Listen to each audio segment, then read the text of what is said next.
Welcome to another episode of the Personal PR Show. And today we're here with Portia. Oh my God, Portia, welcome. Hey, how's it going, everybody? Good morning. It is 6 o'clock in the morning here in Ohio. So even though I'm normally up at this hour, I know for some people this is still, I guess you can call it the witching hour for some, but not for me. So thank you so much, Jessica, for inviting me. I truly appreciate it. Well, it's really a pleasure and an honor to have you here and a privilege. So thank you so much for making the time at this time already of your morning. I mean, but you do wake up very early, right? You told me 4 or 5 a.m. usually? Mm-hmm. 4? Yes, Wow. 4. Yep. Yes. So, I mean, how many coffees have you already had thus far over the past 2 hours? 0. It's so energetic and not even caffeinated. Wow. Yeah, Jessica, what keeps me going is I inhale puns and exhale sarcasm. And I normally have an abundance of energy when I wake up. Like, I don't have to have coffee. I prefer my coffee dark, like my soul and my sense of humor. So I don't even put sugar or cream in my coffee. Wow, that's great. Awesome. Yeah, that's the healthiest as well, without sugar and cream. Absolutely. Wow. And Portia, today we're here to talk about, let me just read the title to you guys. How to leverage your grief in order to grow, with radio and podcast producer Portia Booker, right? So we have so many things to talk about. We have to talk about how to leverage your grief in order to grow, which is something that you even wrote a book about this year. Isn't it crazy? Yes. Number one. And number two, we will also need to talk about your profession, Portia, radio and podcast producer. Oh, wow. So many things to talk about and many more, I'm sure, that will just come out, through the conversation. So where would you like to start, Portia? Would you like to maybe introduce yourself? What do you think? So that we can also touch on your profession as a radio and as a podcast producer. Would you agree? Yeah, sure. I'll start wherever. Look, you pick the That's puzzle piece and we'll just roll with it, right? So once again, Jessica, I'm truly grateful for this opportunity. Thank you so much. So for those of you who do not know me, I am Portia Booker, better known as Portia the Producer. I'm the host and executive producer of Grew with Portia talk radio show and podcast. My show has been on WOVU here in Cleveland, Ohio for the last 3 years. It has reached over 90,000 listeners locally, over probably 270,000 globally in the last 3 years. I just actually concluded my show in November after episode 179. Just to give it a little bit of a rest. It might make a return. We'll see. A little spoiler there. I am also an author. My book is called Finding Grace Within Grief, Her Transition, My Transformation. I literally wrote this book 3 months after my mom made her transition in July of this year. I really wanted to focus on how we view grief as a society. We tend to put this heavy deficit on grief that really doesn't need to be there, because I found grief to be very beneficial. When we look at grief in just plain terms, grief is just love without direction. So how do we pivot that love into something else, more than likely ourselves, instead of continuing to pour it into external things that are not bringing us joy and hope? I'm also the host on the Soulful Conversations Podcast with Airhart, Witte, and Natashah. And I'm also a contributing author in Believe, a compilation of hope, faith, and love. This is a book by Airhart, Witte. And when I am not hosting shows and coaching veteran or new podcasters, you can find me in museums, you can find me at festivals, you can find me walking my little furry companion, Mr. Fletcher Blaze, who just turned 5 this past November. So that's a little bit of me in a nutshell. Wow. And I know it's already so much. It's amazing how many things you managed to do. And I know that this is just scratching the surface, because I know we talked last week or 2 weeks ago, and you told me so many things about you. And I was like, do them all. I really see now why she gets up at 4 a.m. to do all the things that she does, right? But still, I mean, even 24 hours awake wouldn't be enough for all the things that you do. So I don't know how you do. I still don't know how you do it, Portia. Oh my God, that's amazing. So you said that you are the host of 3 podcasts, plus you also produce even more podcasts, right? Correct. I have 4 currently under me that I produce. I have No Crystal Stare podcast with host Habiba Rashid Grimes. I also have One Connection podcast, which is my corporate client powered by Career Connect. I also have Because I Am She, Spiritually Healed and Empowered, which is with your host, Kenyatta Clark. And the last podcast is Finish Your Puzzle Podcast with host Eric Brazil Sr. So these are just podcasts that I produce. I work with these hosts to really help them to develop in their podcasting career. Because if we're going to start here, I'm just going to go ahead. Podcasting, Jessica, is what saved my life. A lot of people know that Grew with Portia is my radio show that, like I said, I just concluded. But a lot of people don't know that Grew with Portia was my second chance at life. I was a television producer for a major network. And during that time, I love telling this story, Jessica. When you think about Instagram and people are watching all these different highlight reels of the fancy trips, the hotels with the bricked in showers and the 2 jets and the pillow top mattresses that you jump in and you sink to the bottom. I had all of that, everything and more that year that I landed my TV career job. But once I actually took the job, Jessica, I noticed a huge decline in my mental health, which ultimately almost ended my life over it. And so when I had to make that pivot from TV, I love to call it, that was the best earthquake that could have ever happened to me. That breakdown, that mental breakdown where I reached my lowest of the low, where I almost committed suicide off of a bridge out of state. That was the best thing that could have happened to me, because it segued me into a breakthrough to where I am today. And truthfully, when I look back at that time, it was only 6 years ago. 2016 was when a lot of that stuff happened to me. And I'm grateful for that time, because there was grief in there, right? I lived 1,000 miles away from my main nucleus support system. I was transitioning into a new career that I'd never been in before, brand new state, brand new city, brand new people, learning a new life away from home. It's like a bird flying from the nest for the first time. So you have to take all of that into consideration. And I love to share this because a lot of people don't realize how impactful grief can be in our life, and how it's like karma. It makes it circle all the time. And when I really found myself struggling mentally, I was on 3 different prescription meds at the time. I went from a size like 16 in pants all the way to a 9 in under 90 days. It was a tragic type of situation at that time. But when I think back to that, Jessica, I'm grateful. And that's why I'm very passionate about storytelling, because storytelling is what saved my life. I can proudly say that I've been prescription drug free for 3 years. I don't take any type of medication for managing my depression, anxiety, or bipolar disorder. I don't take anything. I do meditation. I do alternative therapy. And like I said, Grew with Portia. Grew with Portia is what really saved my life, because I couldn't see myself back in television. I couldn't see myself back in media, especially after the psychiatrist told me my brain was broken, that you wouldn't be able to do all of these things. But I proved them wrong. 6 years later, I've done more in my lifetime, and I just turned 31. I've done more in my lifetime than some people have ever done in their lifetime. And so I tell people, share your story. The worst part of you is the best part of you.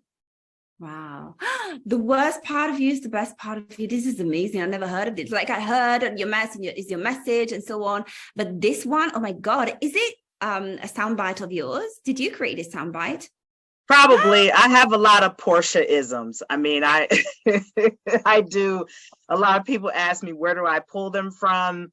Literally, I am an even mixture of both of my parents, Jessica. My mom had the more serious sense of humor, and my dad had the corny dad joke sense of humor. So I'm a mixture of both of them combined. That's a great mixture. Well done. Well done. Awesome. Wow. Portia, thank you so much for the trust, for telling us your story, for sharing your story. And actually, I love it because basically sharing your story has become, so to say, your mission. Like, you started sharing your story, and now you're teaching people how to share their story as well.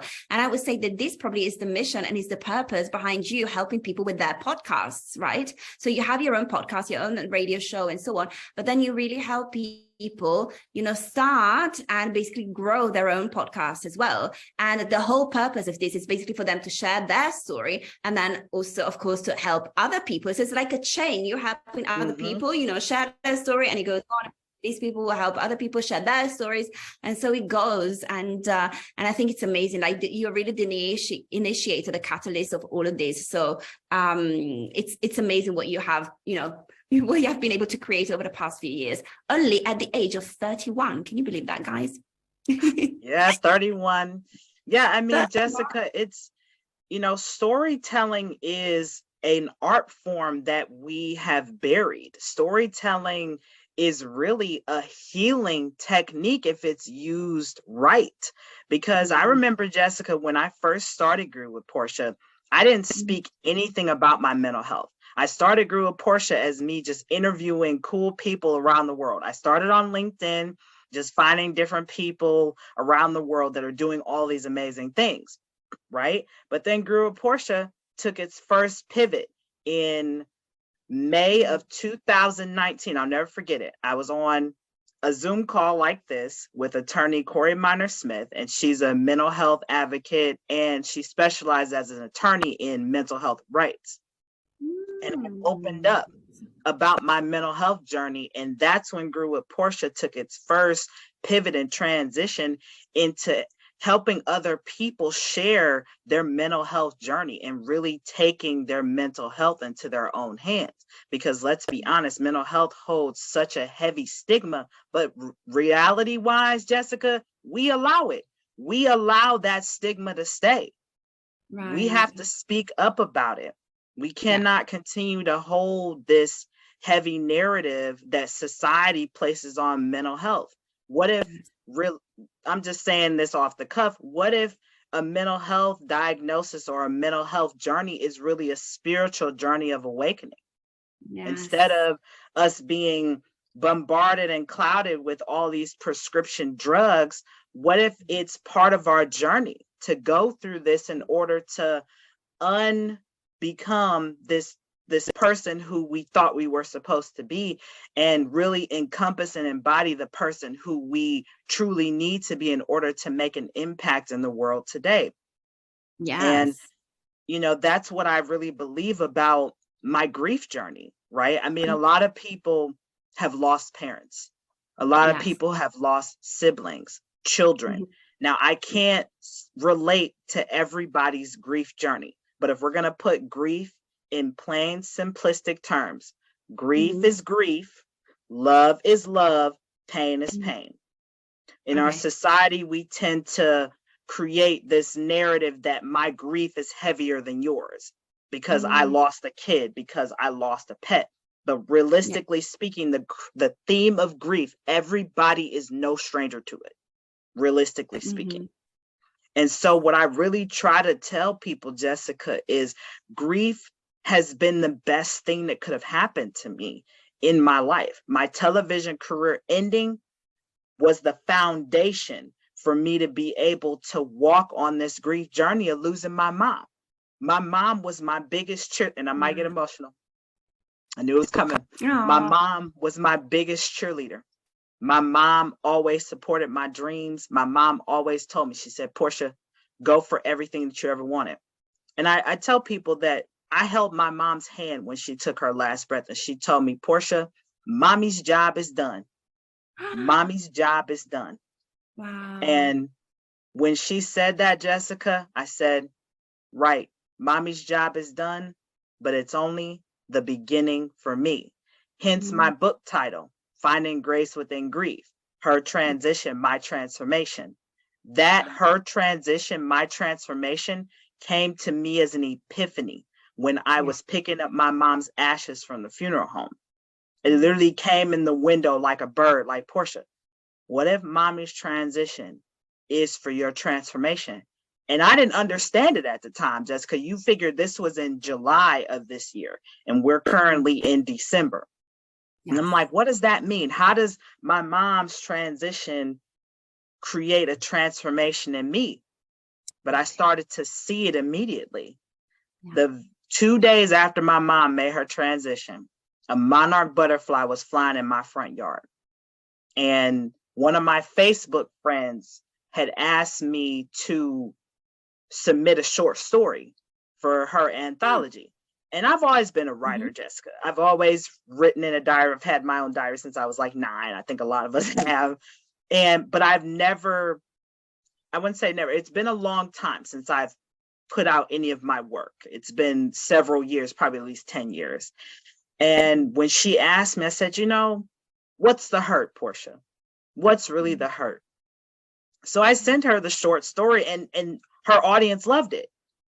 And that's why I said grief has been the best journey for me, because it has forced me to let go of some of these limiting belief blocks that I had. And also with the way that I was raised from my mom, I had to kind of tone down a part of me. Because let's be honest, there's sometimes family members, we are not allowed to be ourselves 100%, unless we're around what I call my soul tribe. Then I'm me 100%. Sometimes I'll come on a Zoom call with my minion costume on and everybody laughs, right? Then other times I'll come on with, normal clothes on or my bonnet or whatever. But I'm comfortable enough to show that side of me, versus with certain family members, I've had to tone that down. Yeah. And with my grief journey, it has forced me to let go of a lot of my fear. Because let me be honest, Jessica, I was afraid to live and I was afraid to die after my mom passed away. I didn't know what direction to go, because I'm like, now that, because my life had become consumed around being her full-time caregiver, that I stopped living. And my therapist, shout out to her, she came to my life at the right time. 2 weeks after my mom made her transition, my therapist came to my life.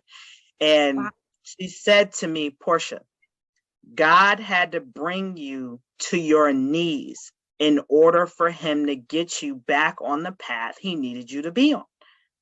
And I'm gonna be honest, Jessica, I was ready to punch her in the face from that. I'm not gonna lie to you, because I didn't want to hear it. I did not want to hear that. But a lot of times, right, it's the stuff that we don't want to hear is what we need to digest. Totally. And now it makes perfect sense, because again, I stopped living. I stopped pursuing my dreams because I was so consumed with being my mom's full-time caregiver. I let my dreams go. I stopped hanging out with my friends because I'm like, oh, I have to take care of my mom. I have to do this. And I remember the day still when I got the phone call from the hospital about my mom's oxygen not going above 70. And I said a prayer to God. I said, God, I surrender my mom back to you, but keep one promise to me. If it's my mom's time to go today, let her go peacefully. And sure enough, Jessica, he kept his promise to me. He did. My mom went in her sleep, and really? My mom struggled with sleeping. She was afraid to sleep because she was afraid to stop breathing in her sleep, because she had, trouble with her oxygen and stuff. But it literally looked like she was sleeping. And that's what I asked for, and I was grateful. But I had to surrender. I had to be open again to that, and I'm forever grateful for that moment. Like, a lot of people, we talk about when people come into the world, right? But we don't talk about when people graduate or make their transition from this physical plane. And I have to tell you, Jessica, it was the most interesting experience I've ever had. Like, when I watched my mom's heart slowly stop, I literally saw her come out into the sky, and she waved to me and blew me a kiss. I literally saw her. I did. It was the coolest thing. And a lot of people don't have that experience, because I don't think a lot of people are open to that. And I'm both empathic and clairvoyant. So that's probably another reason why I get, these types of things happen to me, because I'm so open. And my mom comes to me all the time. She does. My mom comes to me through people. She comes to me through signs, numbers. Like I said, the butterflies. I know I'm going on a whole little tangent, but that's how much of a connection I still have with my mom. That's why for me, even though I have my moments with grief, especially now we're in kind of this seasonal transitional time. And everybody's told me the first year is always the hardest. For me, gratitude has been my life jacket that has kept me afloat during a lot of these holidays, big family gatherings. Because I'm going to be honest, it hurts my heart. It does when I see a lot of family gatherings and where's my family, right? I'm not going to lie, it hurts. But at the same time, I'm grateful for what I have. I have a business that I love where I don't have to work 40 hours a week. I have clients who I get to help develop in their career and whatever they want to do and really coach them and help them be better. You know, I have rich relationships. That was something that I did not have for a little while, Jessica. So I'm grateful for what I do have, because what I do have is more. It is an abundance of what I've never, ever experienced. So I'm grateful. I'm truly grateful. Wow. Oh, this is amazing. All of this, you touched on so many aspects of your story and your mom's stories as well, and everybody's stories as well, because you said that grief is actually real. Everybody has grief. It could be a job. It could be a person that has left us recently. It could be even a romantic relationship. It doesn't have to be a member of, a family member. There are so many things that we can, we all have grief. Exactly. So it's great that you found a way to actually, live with grief and actually thrive in grief and leverage grief in order to grow. Grief can make you grow, of course. And I love the alliteration, but also the meaning of her transition, your transformation. These words are very carefully picked, every single one of them. You can tell. These are all Portianisms, probably. Right.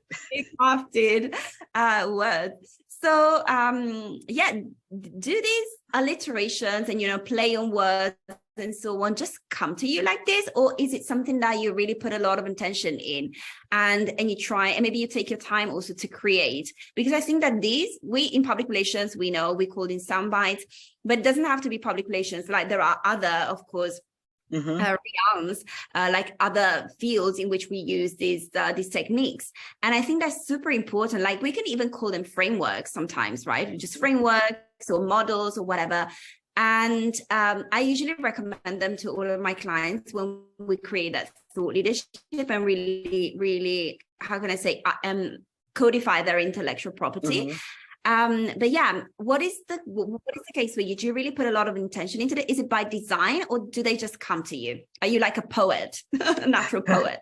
I'm gonna be honest with you, Jessica. It's a combination of both. They come to me naturally. A lot of times things come to me when I'm still.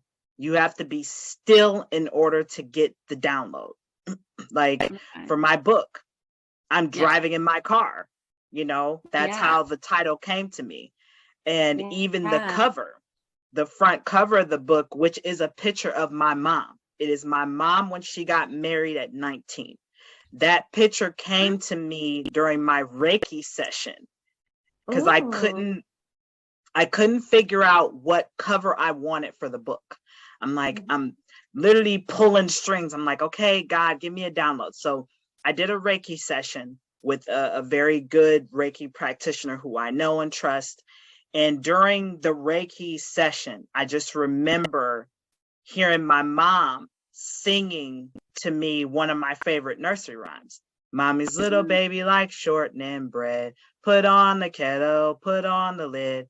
And I remember seeing her holding me. I'm maybe 2 or 3 years old in the dining room downstairs, because I still live in the same house. And I remember in the Reiki meditation, I kept pointing towards the window.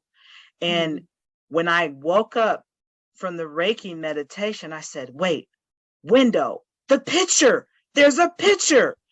And that picture hangs right there in the dining room. And so what I did, I took my Nikon and took a picture of the picture, put it in Photoshop, cleaned it up. Because the picture is from 1970, 80-ish. So I just retouched it a little bit. And that was it for the cover and everything. And that's how it comes to me, Jessica. It comes to me as a download. It comes to me as a vision. I mean, literally, when I talk to people, I can see their full life story. I've talked to people and said, I've seen this vision of you. And they're like, how do you even know that? I said, I don't. That's the thing. I just can see the obstacle that they've turned into an opportunity, because I see them today, but I know that there's been a level of pain that you've had to convert into your purpose. And even with me, a lot of people don't realize that I've tried to commit suicide 3 times. A lot of people don't know the mental wellness obstacles that I've had to deal with since I was 15 years old. People don't realize a lot of the things I don't talk about my life. You know, when people look at my social media, they see that I'm smiling and I'm happy, but this smile wasn't always here. This smile was met with a lot of sadness for a lot of years, because I couldn't find a way out of that hamster wheel in its mindset. That, you know, the saying goes, mind over matter. That's why I tell people, how you dress is determined by what you digest, because it's so true. When you are around people who are negative, you take that in. When you're constantly flooding your mind with social media scrolling, and let's be honest, I hate to say it, social media is like the yo-yo effect. 1 minute you get something that makes you happy, then it comes back up, then you put it back down, then you get something that makes you cry and sad. There's a bunch of kids dying and all this other stuff. So social media is literally being a punching bag for your emotions. Yes. And so you wear that on you. So you have to make time to be still. You have to take time to decompress from that stuff. And that's why, Jessica, even today, I cannot sit and watch the news to this day. I've been out of the industry since 2017, and I cannot even pick up the remote and watch it. I just can't, because I'm just like, no, because I know what it does to me. Yeah. And so I tell people, again, back to what you were asking, I'm very, very intentional about every word that I say, every person who I engage with, every person I even ask to collaborate with. Let me go there too, because I don't collaborate with everybody, and I don't want to, because to me, when you collaborate, it has to be divine. Every person who you collaborate with, they have to have a similar vision, just like you. And I think the bigger vision is to uplift and inspire people. It can't be 2 people. One person wants the money aspect and the other person wants the uplifting. It's not going to work. It's like mixing bacon grease with sugar. No, it ain't going to work. Okay. So again, I'm very intentional with everything that I do. A lot of my creativity comes to me as a download. I'm very much an introvert, Jessica. I am an introvert. A lot of people were like, well, what? Portia, you're an introvert? Yes, I am an introvert. I'm like a chameleon. I can be social when I need to be, but I prefer my alone time where I'm able to reflect, because I journal every day. I write my gratitude journal every day. Yes, I journal every single day. I read a lot. I read a ton. I probably go through at least 1 to 2 audiobooks a week, if I'm depending on what it is I'm reading.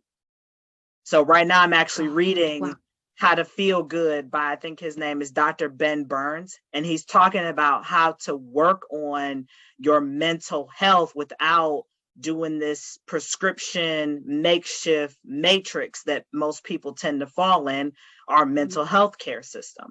And it's really good. I mean, a lot of the stuff that I just mentioned, he talks about, it's mind over matter. It's your mindset. And it's the same thing with grief.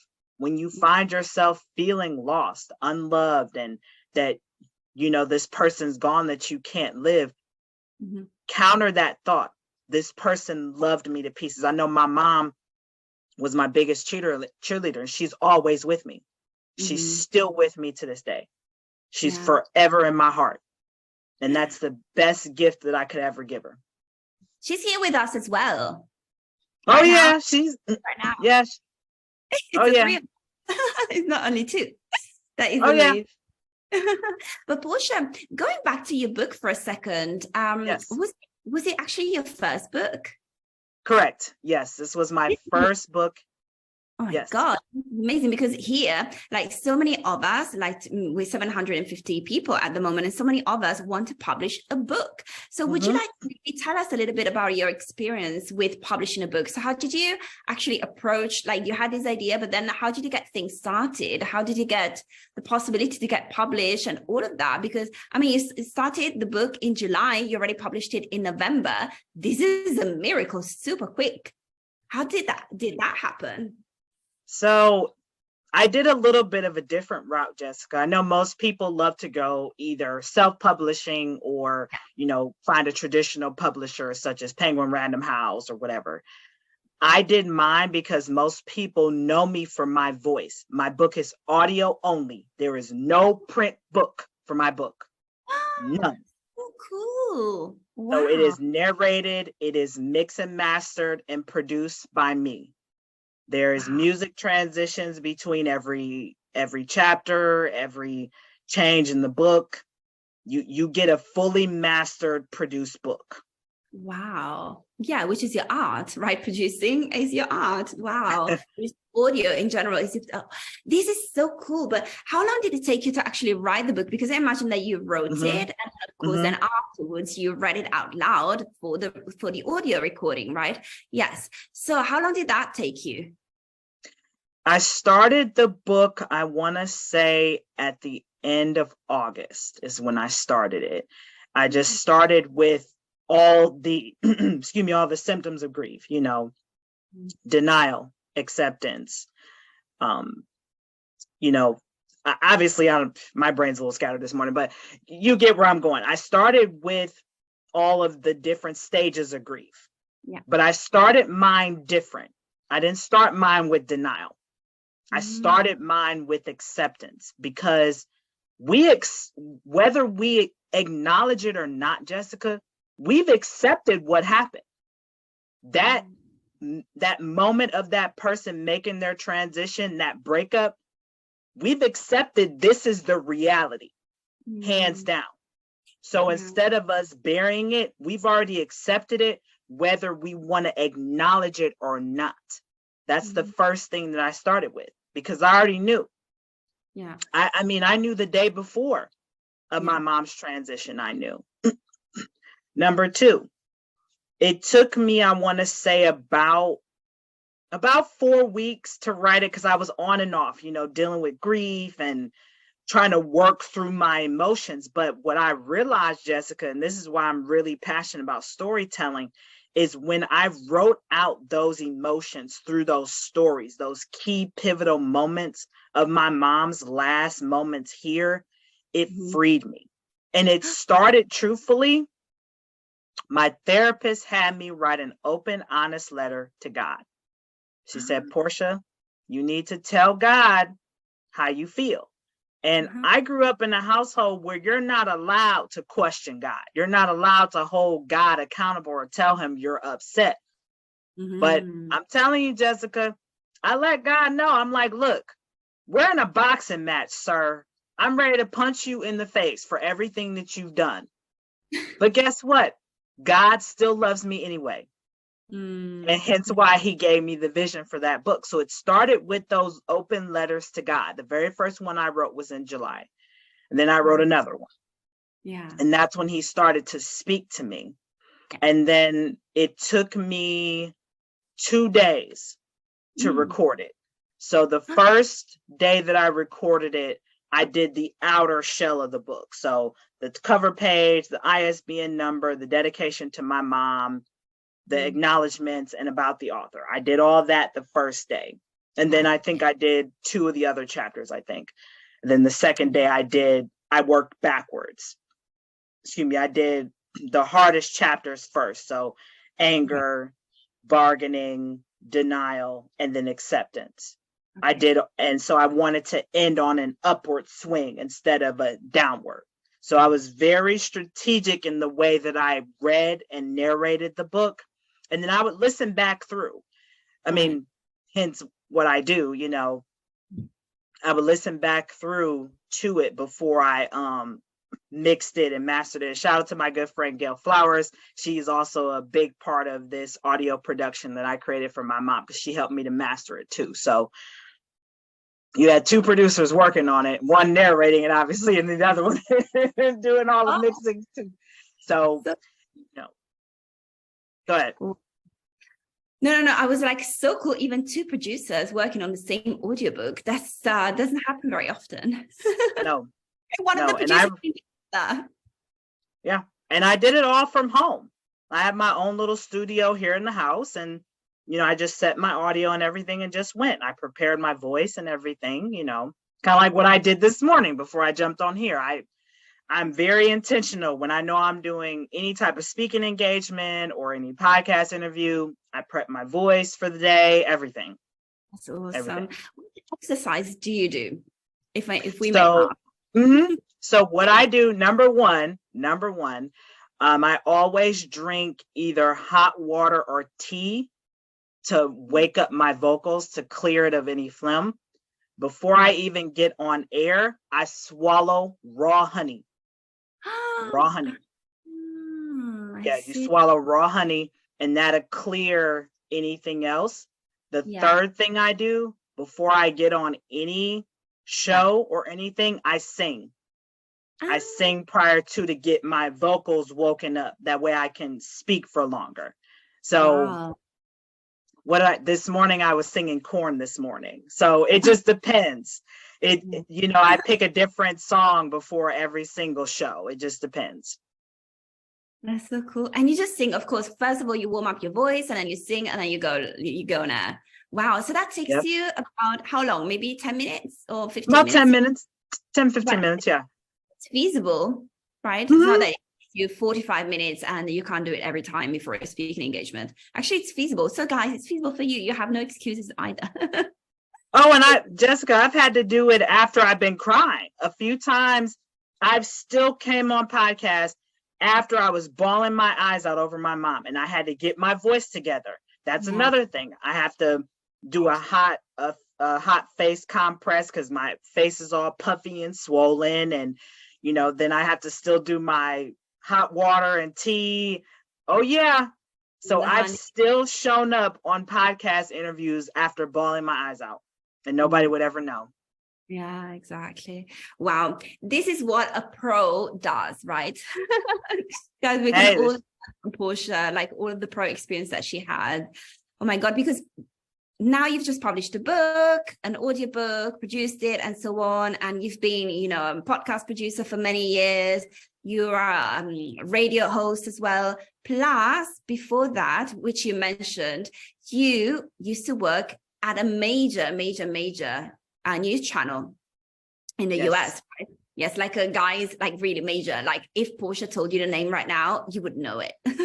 Right? Yeah, you would know it. You would. Oh yeah. You would know it if I said it, but exactly. But we're not going to say it. We don't need to, right? But just so you know, guys, you would know it. But Portia, because unfortunately, I see that we are approaching the end of our conversation, but I do have one last question for you. Sure. It's actually a question that I ask everybody. It's always the last question in every single interview. And I always get different answers. So let's see what your answer is. So the question is, Portia, what is a question that I haven't asked you over the past 46 minutes, but I should have asked you? I would say for me, I always love it when people ask me about my tattoos. Portia, because I have 7. The story behind them. So I have 7, and here's the unique story about just all of my tattoos in general. Each one of these tattoos that I have is a therapy tattoo. I get tattoos for therapy. Wow, never heard anything like that. You have to tell us, please. Why are they therapy? Are tattoos therapy for you? So for me, Jessica, there was a period of time during my mental health journey where I was just completely numb to the world. Like I couldn't feel love. I couldn't feel pleasure. I couldn't feel anything. And so for me, if I could feel pain, then I could feel something. And so when I would get tattoos, that was my therapy to be able to feel. And I mean, it's still, I mean, I have 7. I have both my wrists done. I have 2 here, 2 back here, and 1 on my leg. My very first tattoo that I have is on my back. It's a female centaur. It starts up here and goes all the way like down here. And that tattoo took 2.5 hours, and it's color. Oh. Hey, Portia. Oh my God. No, but that's what I'm saying. Like, no, it wasn't that bad. I would say my wrist, I'd say about like right here on my wrist was a little painful, but other than that, for me, it's comforting. You know, again, I'm able to be still and just not have to think about all the things that are worrying me. And it's almost like the pain of whatever it is that I'm worried about is coming out in the ink. So it's coming out of my system in a different way. You know, some people get acupuncture, some people do Reiki. I've done Reiki and acupuncture. I do enjoy acupuncture too. But for me, that is a more colorful way of healing. Yeah, so definitely. Very colorful as a tattoo on your back. Yes, and I have 2. I have a spider here. And then I have my mental health tattoo here. It says, "Don't write your ending." This was my tattoo to remind myself that I'm the author of my own life. Yeah, totally, definitely. So, and it's here in front, so you can see it every time you look at yourself in the mirror. So it's a great reminder. Yeah, very strategic there as well. Very intentional as usual, Portia. Yes, intentionality is the goal, and that's what we need to be in this world, Jessica. If I got to leave one last word with everybody, please be intentional. Be intentional with every step you take, every person that you meet, every collaboration, because it'll save you a lot of trouble.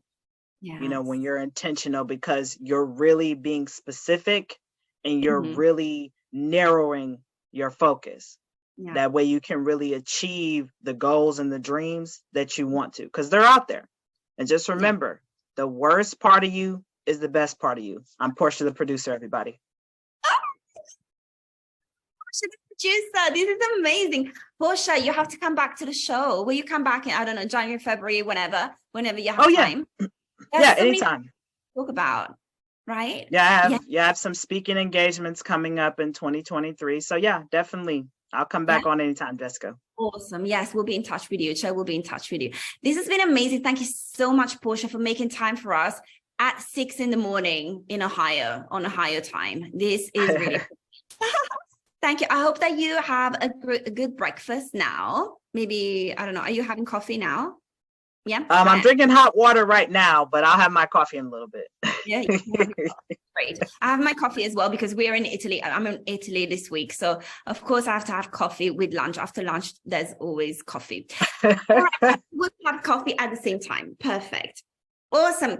Thank you so much, Portia, again. And guys, Portia will be back with us very, very soon. Hopefully, we'll make it happen already in January, if not February latest, right? Yes.